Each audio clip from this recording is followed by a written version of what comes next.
I'm here with my friend and business partner that we work very closely with, Ken Mail from CXO Nexus. Ken, thanks for joining. Thank you, Rob. Thanks for having me.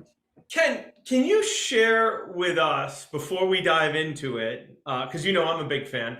Can you share with us what you and your team are doing? What solution? What problem are you trying to solve? Sure. So the problem we solve is giving, companies today lack what we have trademarked their true spend with their vendors. If you think of volume of purchasing, complex purchasing, multiple financial systems, it's really hard to understand what your true spend is with, in the case of technology, your OEMs, your software publishers, your service providers. There's a lot of volume. Oftentimes you're buying direct and indirect through resellers or partners. So to know what your true spend is and to have that spend categorized to a taxonomy aligned with IT is something that historically has been very difficult to do and usually a manual homegrown process. What we do with CXO Nexus and our flagship Insight offering is we leverage AI and machine learning to automate the cleansing, classification, and categorization of vendor spend. So now companies have an out-of-the-box solution that delivers their vendor true spend, their category true spend, no FTEs required, all automated. It's awesome. A lot of people struggle to understand why we partnered with you guys. And the big thing that they struggle with is when we talk about Arcas, they immediately think cybersecurity, which is firewalls and endpoint protection. Really, it's firewalls and antivirus, right? And we come back and we're saying, no, we are focused on cyber risk management and mitigation. And one of the biggest things that we know in cybersecurity and in risk mitigation is you can't protect what you can't see. And most companies do not have a true understanding of the hardware and software that they own and that's running in their environment. And one of the things that I love, and this was the driver when I first met you, this is what I fell in love with, the idea that you can pull together credit card spend, invoice spend, PO spend, whatever it is, across an entire organization and say, this is who you have relationships with, and down to the SKU number, this is what you're buying. And as a CFO or a risk officer, I get it. The IT people may or may not appreciate this. I'm sure they do to an extent, but CFO and risk officer, CXO Nexus is bringing it to the next level in terms of risk management. And to me, this is a financial and cyber risk management solution more than anything else. Yeah, it's great observation and commentary there, Rob, because again, foundational to what we do is we ingest all vendor spend.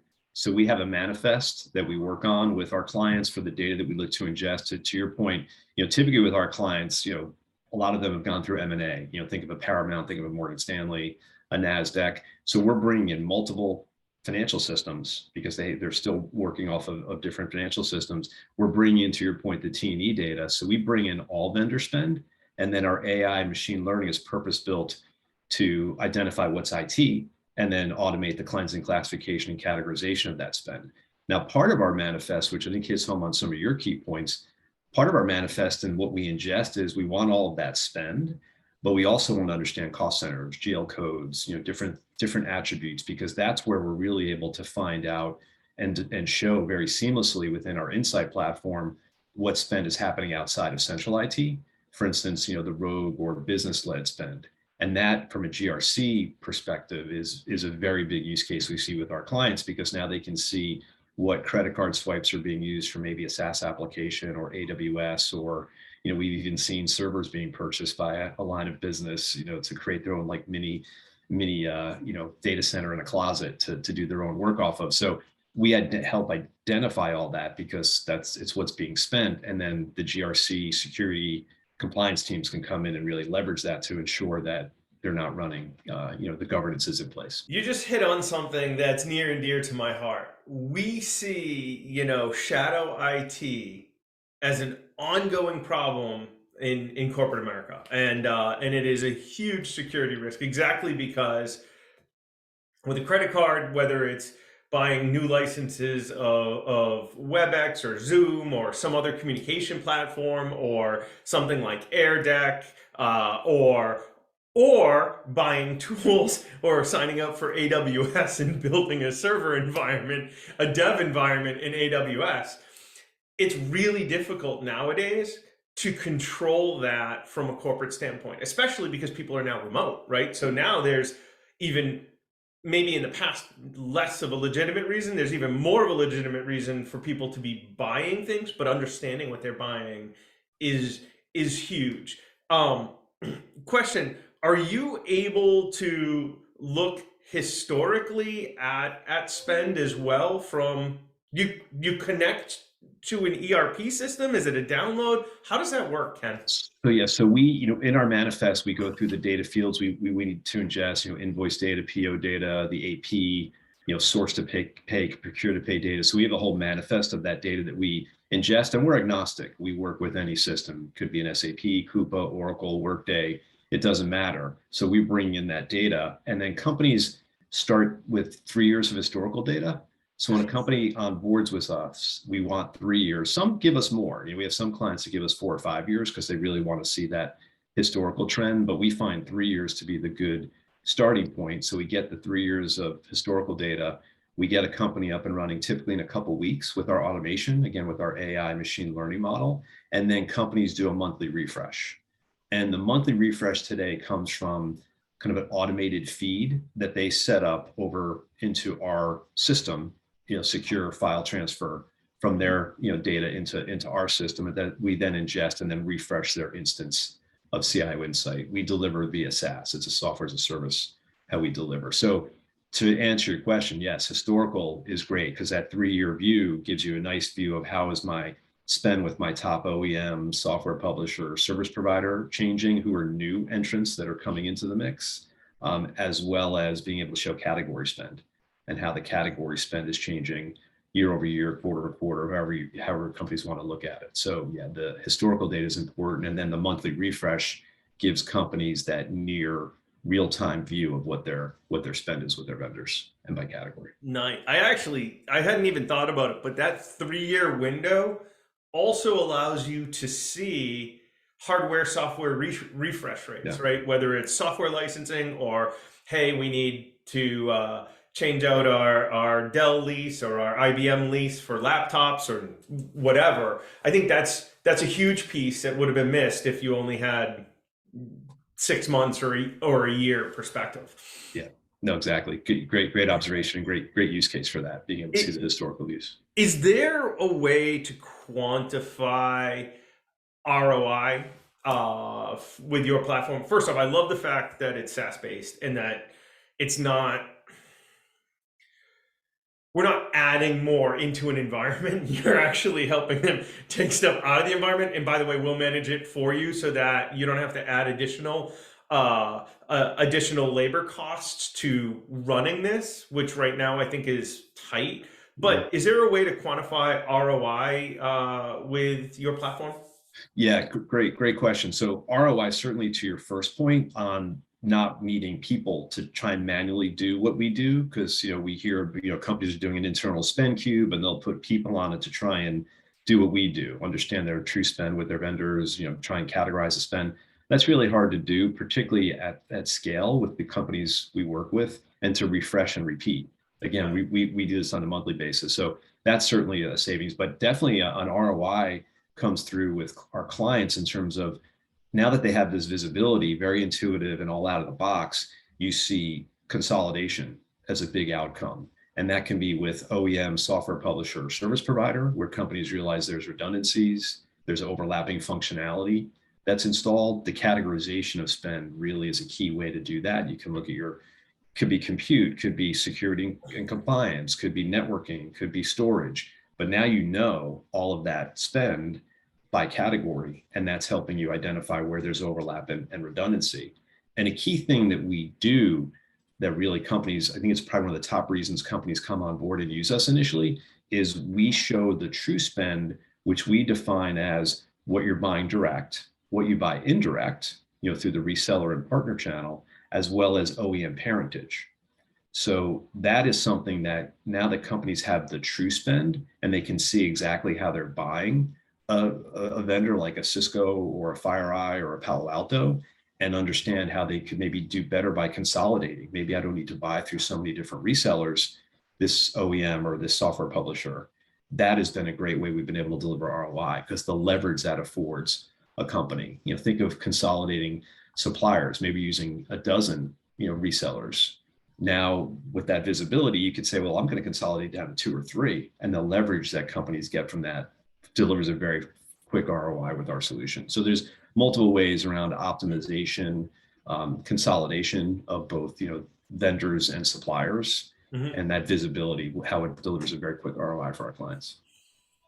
CXO Nexus, MSPs hate us. Learn one quick secret. No, I think this is a really, really good point, right? Like, so for one, the consolidation issue on the compliance side, on the risk management side, we see this all the time. They're running CrowdStrike, they're running Sophos, they have Windows Defender running, they're running Proofpoint. One division's running Mimecast, another they're using Microsoft ATP, whatever it is. The reality is worse.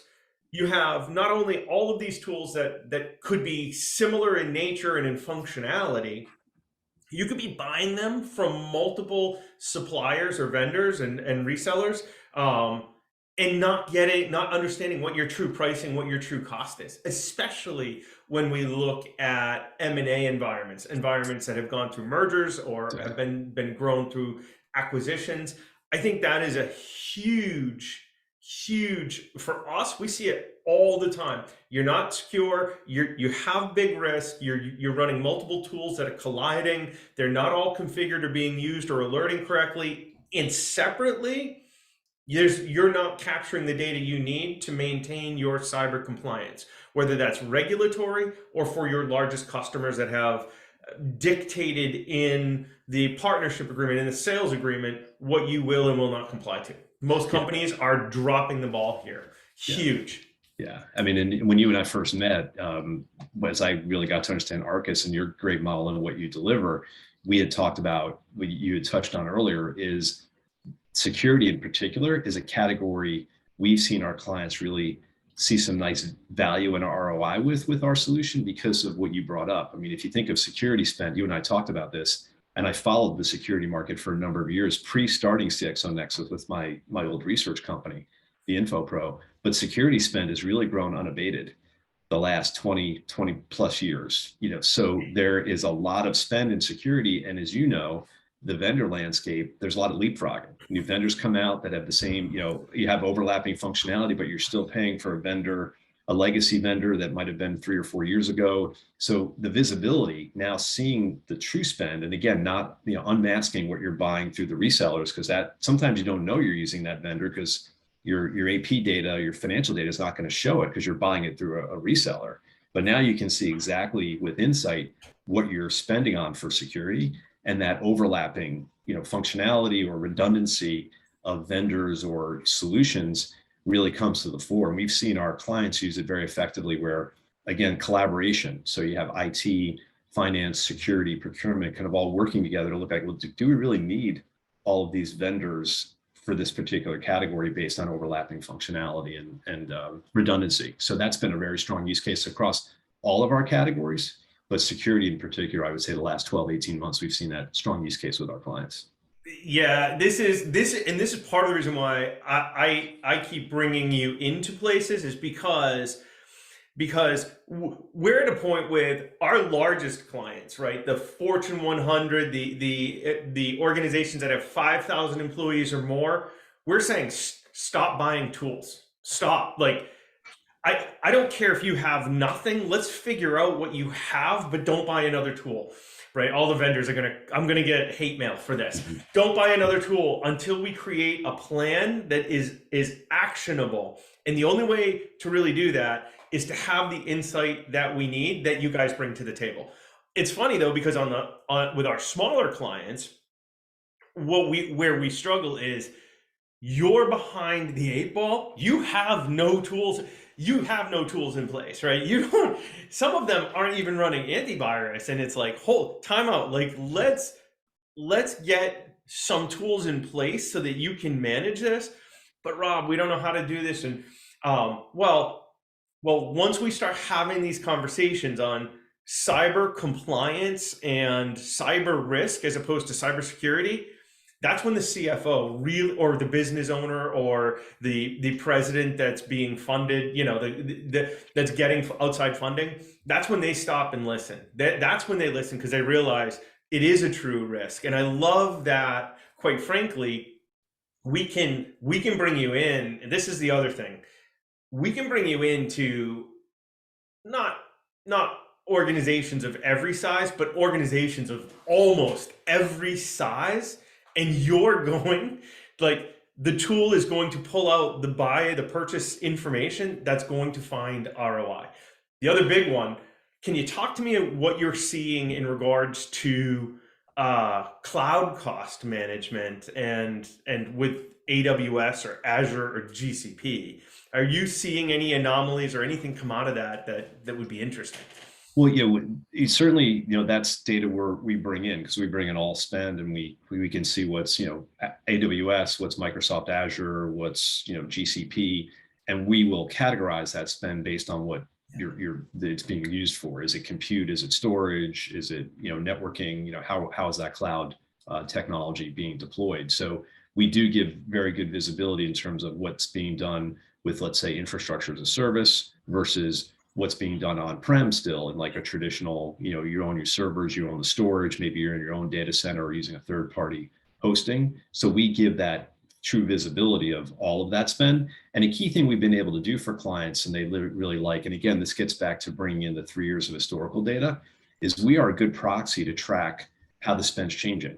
Hey, let me look at my compute spend, because we have our taxonomy has 13 different categories that we default to, all automated, all out of the box. So something like a compute spend, hey, let me see compute year over year, quarter over quarter, however you want to look at it. I'm seeing my GCP, my AWS spend increase. Am I seeing a commensurate decrease in what my Blade server spend with a Dell or a Lenovo, or my Cisco UCS spend? Am I seeing a commensurate decrease in spend with my Dell EMC storage or my Pure Storage all flash arrays? So by getting that holistic view, companies are really using us as a good proxy to see, as we're moving to cloud, how long is it taking us to reduce the traditional legacy spend? And then also being able to track, well, now that I've done cloud and I've made the move, how does it compare to a few years ago when I was more legacy? When I add up my compute, my storage, what my spend with Equinix might have been for the data center hosting. Now you have all of that data right there, very accessible to be able to do that type of analysis. And as we've touched on earlier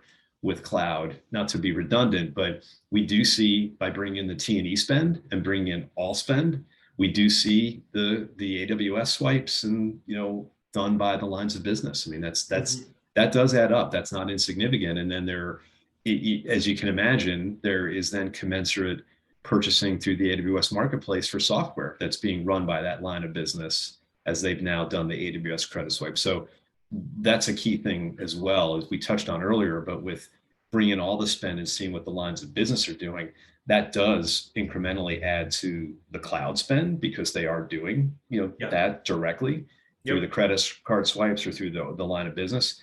And there's the risk factor, as you adroitly commented on, but also there's the leverage. Now that you have more of that spend happening, you can get better leverage with your cloud provider. So yeah, there's a lot of different use cases we have, and again, we're bringing all that spend in cloud, on-prem, doesn't matter, giving it the categorization that it needs. So I have two things here, right? The first, I'm going to give a shout out to a group I work with. I know you work with them, Cloud Logic, right? Mm-hmm. Definitely want to give them a shout out, because I think the key thing that they've figured out as a company is it doesn't all have to be in the same place. Compute and data don't all have to be in the cloud or on-prem or in a data center. They can be spread out most efficiently. But that's powerful, because what we have seen is organizations move to the cloud thinking it's cheaper. And it's not necessarily cheaper. And in fact, can get more expensive pretty darn quickly if hygiene, IT hygiene and processes aren't in place, because it's real easy to spin up another server in or leave one running in AWS. And that's where you come in and are saying to CFOs, look, let's help you align this, give you the roadmap that you can work with your IT, your security, your software dev teams, your salespeople to help them figure out what's next and how to move forward in the most cost efficient manner. That's one of the things that I think CXO Nexus has in the bag.